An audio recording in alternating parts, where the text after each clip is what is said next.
Hai kawan-kawan. Kita bagi makan ikan keli dekat tasik. Jom. Kita tengok apa banyak.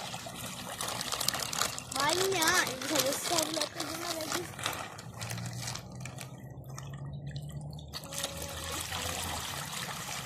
Oh, ikan keli sedap makan ni. Tapi besar-besar tak sedap lah. Kakak suka ikan keli besar-besar ni? Suka tak? Geli. Geli? Kenapa geli pula? Mulut dia. Mulut dia besar?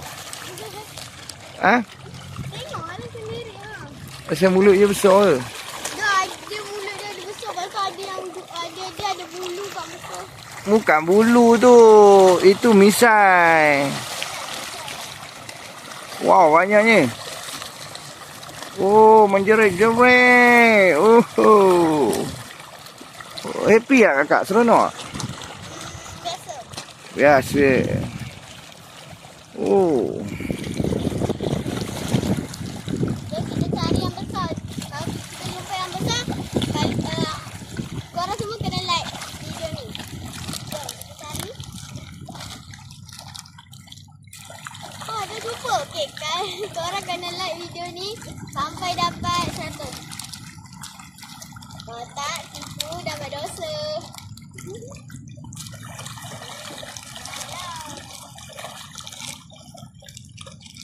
Oh, banyak ni ikan.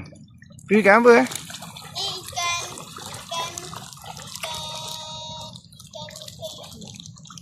lele. Ha, ikan lele. Tak ada orang nak makan ke? Ada orang nak makan?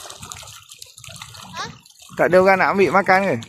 Ada, sebab dia mulut besar. Mulut dia besar. Hai kawan-kawan, jom kita tengok apa yang muncul. Jom. Ada ikan berwarna bercahaya. Jom kita balik lagi. Bukan bercahaya, ikan lampam tu. Jom, kalau korang nak tengok tu, kita balik lagi sekali korang tengok. Okey. Kira sampai 1, 2, 3. Okey, 1, 2, 3 balik. Salah.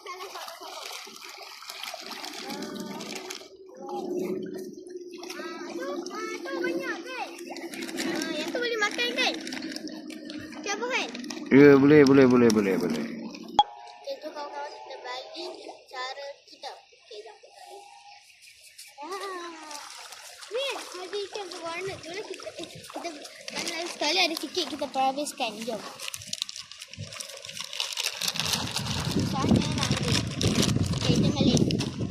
1, 2, banyak. Kita kalau TikTok ni dah sampai YouTube ni dah sampai 100, korang